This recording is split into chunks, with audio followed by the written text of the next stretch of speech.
Hey guys, welcome back to my channel Navya fiction. And నేనైతే చాలా ఎక్సైట్మెంట్తో ఉన్నాను, ఎందుకంటే నా ఫేవరెట్ టెంపుల్ మురుద్రేశ్వర్ టెంపుల్కి వెళ్తున్నాను. అండ్ ఆల్సో మురుద్రేశ్వర్ టెంపుల్కి వెళ్ళేటప్పుడు మనకు మహాబలేశ్వర్ టెంపుల్ కూడా ఉంటుంది. ఈ టెంపుల్ ఎందుకంత ఫేమస్ అంటే ఇక్కడ ఆత్మలింగం స్వయంగా ఉందన్నమాట. సో ఈ టెంపుల్ అందుకే చాలా ఫేమస్. అండ్ ఇది చాలా ఓల్డ్ టెంపుల్.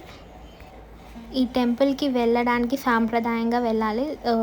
మనకి డ్రెస్ కోడ్ ఉంటుంది. అండ్ బాయ్స్కి అయితే లుంగి అండ్ గర్ల్స్కి మొత్తం సల్వార్ టైప్ కుర్తీ వేసుకోవాలి. అండ్ మేమైతే ఈ హోటల్లో ఉన్నాము, ఈ రిసార్ట్లో ఉండే. అండ్ ఇదంతా గోకర్ణ బీచ్.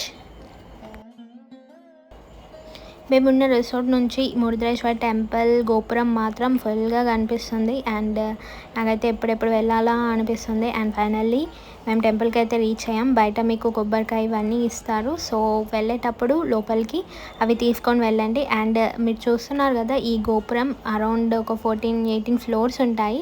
సో మనకి ఆ ఫ్లోర్స్ ఎక్కడానికి కింద టికెట్ తీసుకోవాలి. మెయిన్గా ఈ మురుద్రేశ్వర్ టెంపుల్ అనేది కర్ణాటకలో ఉంటుంది. ఈ temple completely dedicated to lord Shiva.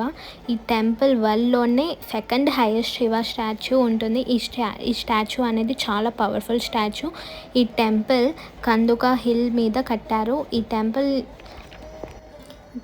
3 వైపులా అరేబియన్ సీ చుట్టూ ఉన్న కందుక హిల్ మీద కట్టారనమాట. సో అందుకే ఇంత ఫేమస్. గోపురం ఆలయం ద్వారా 123 అడుగుల హైట్లో ఉంటుంది. టోటల్ 18 ఫ్లోర్స్ ఉంటాయి. మనం టికెట్ తీసుకొని పైకి వెళ్ళాలని చెప్పాను కదా. సో మీకు లైన్ ఉంటుంది. లైన్లో నిలబడి ఆ లిఫ్ట్ ఎక్కాలి.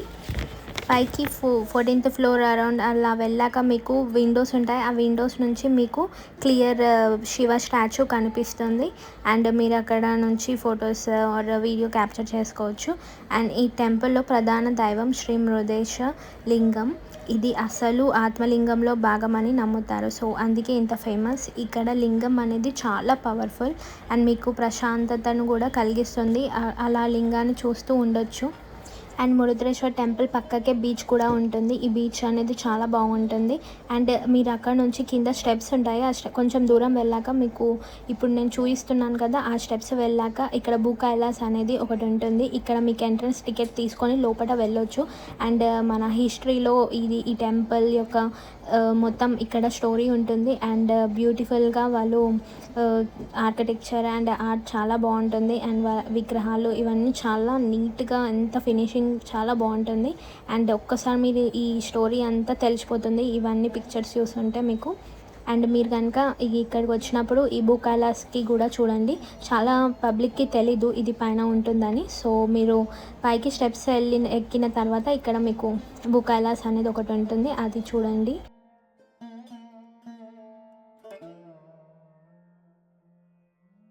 మురుద్రేశ్వర్ టెంపుల్ అనే పేరు రామాయణం కాలం నాటిది. దేవతలు అందరూ ఆత్మలింగం అనే దైవిక లింగాన్ని పూజించడం ద్వారా అమరత్వం మరియు అజేయతను పొందాడు. రావణుడు తపస్సు మెచ్చి శివుడు వరాన్ని ఇచ్చాడు. అప్పుడు రావణుడు ఆత్మలింగాన్ని పొందాలనుకున్నాడు. అప్పుడు ఆత్మలింగం పొందడం ద్వారా అమరత్వాన్ని పొందాలనుకున్నాడు. అప్పుడు బాల రూపంలో వినాయకుడు ప్రత్యక్షమై లింగాన్ని నేలపై పెట్టాడు. కోపంతో ఉన్న రావణుడు లింగాన్ని పెకలించి ఆ బలానికి కొన్ని ముక్కలుగా చెదురుగా పడ్డాయి. ఇలా ఆ ముక్కలైన లింగాలు ఒక్కొక్క చోట గోకర్ణ, సిద్ధేశ్వర్, మహాబలేశ్వర్ ఇలా ఒక్కొక్క పేరు ప్రసిద్ధి పొందింది. రామేశ్వర్ ఇలా ప్రసిద్ధి చెందాయి ఇక్కడ. అండ్ మురుద్రేశ్వర్ టెంపుల్ పక్కకే బీచ్ కూడా ఉంటుంది. ఈ బీచ్ చాలా బాగుంటుంది. ఈ బీచ్కి ఫ్యామిలీ ఫ్రెండ్స్తో కలిసి మంచిగా వెళ్ళొచ్చు. నా వీడియోస్ మీకు నచ్చినట్లయితే లైక్ చేయండి, షేర్ చేయండి, సబ్స్క్రైబ్ చేయండి అండ్ బెల్ ఐకాన్ని క్లిక్ చేయండి. నా next video continuation video post చేస్తాను సూన్. అండ్ మీరు ఫస్ట్ టైం నా వ్లాగ్స్ చూసినట్లయితే వెంటనే సబ్స్క్రైబ్ చేసి బెల్ ఐకాన్ని క్లిక్ చేయండి. And thanks for watching. Bye.